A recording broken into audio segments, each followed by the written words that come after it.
Ya baik, Allah ciptakan ada otak besar, otak kecil, kemudian terbagi dua, ada kanan dan kiri. Ya, nah, ada apa di dalam otak? Ini kelihatan ya gambarnya ya? Teman-teman yang lain pakai TV ya itu ya? Alhamdulillah. Kalau nggak kelihatan pokoknya bayangin aja otaknya, rasakan otaknya ya. Nah ini dia. Nah, coba Bapak Ibu pegang dulu kepalanya. Nih, ada otaknya? Ada. Alhamdulillah. Makanya rasakan ada otak kalau nggak lihat gambar ya. Iya. Di dalamnya Allah ciptakan sel-sel kecil lagi yang disebut sel otak. Maaf, kita pakai istilahnya istilah medis atau istilah Latin namanya neuron. Kenapa saya cerita agak dalam tentang otak? Karena kita sedang berada di lingkungan sekolah, di mana sekolah ini membantu orang tua mengisi otaknya anak-anak ini. Ya, jadi neuron ini kerjanya kayak satu komputer yang tercanggih di zamannya. Dan jumlahnya banyak, 100 miliar. Coba bayangkan, saya punya satu laptop saja Bu Happy, dijaga baik-baik, takut jatuh, takut. Tapi di otak ada 100 miliar komputer. Maka ini harus dijaga baik-baik.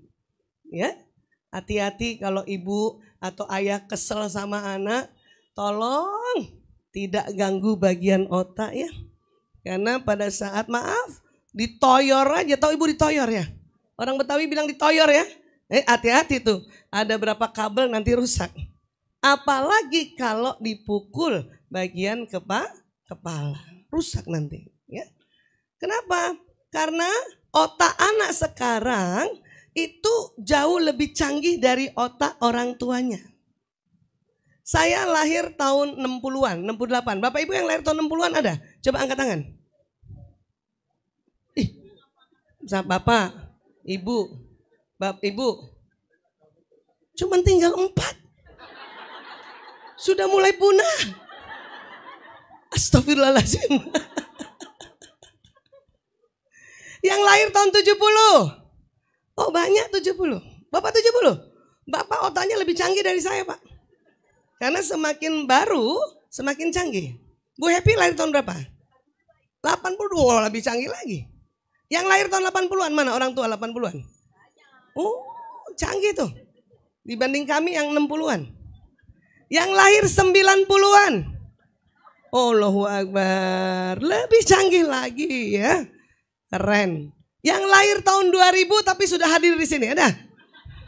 Ada, ada Bu. Masya Allah. Sudah mulai orang tuanya nih generasi Z ya, Gen Z ya. Iya, itu lebih canggih lagi. Ya, itu lebih canggih lagi. Nanti anak kita generasi Alpha, Beta lebih canggih lagi. Ya. Makanya Sayyidina Ali bin Abu Thalib radhiyallahu anhu mengatakan, didiklah anakmu sesuai karena otaknya memang sama 100 miliar, tapi diciptakan Allah lebih canggih lagi. Apa canggihnya Bu Aisyah otak ini? Canggihnya menampung data-data, menyimpan informasi, itu canggih banget otak. Anak sekarang itu gampang itu, nyerap informasi. Terus cepat mengakses informasi, nyari cepat juga, kemudian cara kerjanya cepat. Ya. Kalau otak orang tua yang sebelumnya, yang 60-an, 70-an, memang tidak canggih, tapi lebih tangguh. Buktinya apa? Karya-karya yang dibuat, ya, teknologi yang dibuat, televisi misalnya, zaman dulu TV itu tangguh. TV kalau rusak, dipukul jadi betul. Siapa masih punya pengalaman itu Bu? Pernah? Punya orang tua ngajarin TV dipukul? Saya pernah nonton Dunia Dalam Berita. Masih ingat? Ada Pak ya, Dunia Dalam Berita. Waktu itu goyang-goyang. Saya lapor sama ibu saya di dapur. Ibu, TV-nya goyang-goyang. Kata ibu saya, pukul atasnya nak, pukul atasnya. Pukul, pak, betul. Berarti zaman dulu anak-anak dipukul bisa jadi betul Pak. Sekarang mana ada TV yang bisa dipukul? Ya nggak Bu? Karena Yang membuat karya itu adalah generasi baru yang emang otaknya lebih canggih tapi lebih lembut, lebih soft. Makanya sekarang teknologinya istilahnya soft touch. Sentuhan lembut. Maka anak-anaknya juga memang sentuhan lembut. Ya. Saya udah ngomong lembut Bu Aisyah. Saya 1 kalimat, anak saya 50 kalimat. Betul Bu? Ya terus kenapa? Kan anak-anak memang perlu jujur sama orang tuanya. Ya. Saya dulu mau jujur, cuman dulu orang tua saya bukan orang tua milenial, tetapi pasca kolonial. Orang tua saya lagi-lagi itu zaman kolonial. Di mana memang semua orang dididiknya keras karena zaman penjajah kan. Nggak boleh ngomong jujur. Milenial ini perlu jujur supaya nggak ngendep-ngendep perasaan. Maka kalau anak ibu, ya, ibu kasih tahu, kemudian dia menjawab, kemudian dia ingin berdebat, ibu nggak boleh bilang ini anak membangkang, nggak boleh gitu. Ibu harus bilang, ya Allah, ini anakku jujur banget. Kenapa? Karena dia memang dibolehkan jujur saat ini. Hanya yang penting adalah ajarkan caranya. Benar kok, misalnya ada anak ya.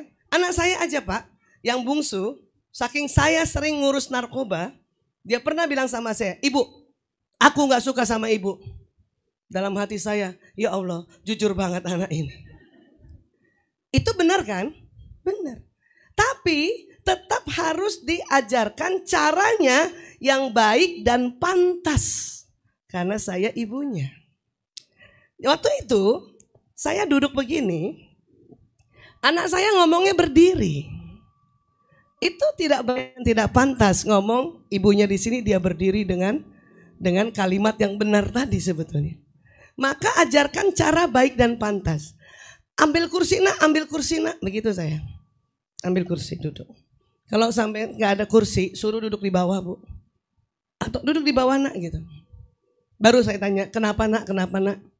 Aku nggak suka sama ibu. Suara. Kata Allah, sejelek-jeleknya suara keledai. Ya, nggak bisa Bu, emang suara aku kayak gini. Oke, tarik nafas. 3 kali tarik nafas, suaranya sudah mulai merendah. Kenapa nak? Aku nggak suka sama ibu. Udah. Apanya yang kamu nggak suka? Ibu selalu ngurus anak narkoba. Ibu selalu pergi sama anak narkoba. Aku nggak diajak. Kalau kita diprotes sama anak, itu benar. Dan caranya sudah baik dan pantas, langsung saja minta maaf. Astagfirullahaladzim. Ibu minta maaf ya nak, ibu minta maaf. Cukup. Nggak usah juga bela diri. Ya. Ibu menyelamatkan anak bangsa, nak, nggak usah. Bukan itu yang anak saya mau. Ibu kerja untuk cari uang buat kamu, nggak usah. Langsung aja minta maaf. Ibu minta maaf ya nak. Bunda minta maaf ya nak. Ayah minta maaf ya nak. Umi minta maaf ya nak. Kalimatnya itu. Selama ini kita agak keliru. Ya, maafin ibu ya nak. Itu beda. Walaupun kita kayaknya merasa itu betul. Ya. Ibu yang ditegur kan saya. Yang harus minta maaf siapa? Saya. Maka kalimatnya ibu minta maaf. Coba Bu. Ya, masing-masing diri ibu dipanggilnya apa? Bunda minta maaf. Selama ini maafin Bunda Yana, kita suruh dia. Yang salah siapa? Oke? Nah, Bu Aisyah, bukannya anak kalau kayak gitu orang tuanya nanti dia nginjek-nginjek kita. Enggak. Dia malah punya memori indah bahwa ibuku saja, ayahku saja, orang tuaku, dikala saya kasih masukan dan dia tahu bahwa dia khilaf, mereka minta maaf. Dia masuk di dalam otaknya itu. Sehingga apa? Sehingga dia akan bilang, saya juga akan begitu. Dikala saya khilaf, ditegur, saya minta maaf. Nah itu. Paham sampai sini ya? Sepakat dulu ya Bu? Iya. Pak, terima kasih Pak. Ya. Baik. Terus apa lagi? Bapak Ibu, kalau memang kita mau berkomunikasi efektif pada anak, tadi pertama, ya, ajarkan benar, baik, pantas. Apa Bu, Pak? Benar, baik, pantas. Saya yang ajarkan ini bapak mertua saya. Ya, suami saya juga akhirnya pegang prinsip itu, benar. Oke, dia benar bilang dia tidak suka sama saya, tapi caranya harus baik dan pantas. Lama banget Bu Aisyah, tadi suruh tarik nafas dulu, ambil kursi, itulah pendidikan. Kalau mau ke depannya anak-anak kita menjadi anak soleh-soleha ya. Kalau enggak Bu, astagfirullahaladzim, di luar rumah banyak musuh Bu. Saya 25 tahun setiap hari ketemu anak bermasalah. Nanti faktor kontribusi terpenting adalah pola pengasuhan. Saya nggak mau lagi terima anak-anak ya. Pokoknya kalau ada anak yang kena narkoba dari sekolah ini, nauzubillah min zalik ya, saya nggak mau terima. Pasti udah nggak ada lagi karena bapak ibunya mau belajar. Masya Allah. Tepuk tangan dulu buat sini. Muhammadiyah, yes, masya Allah.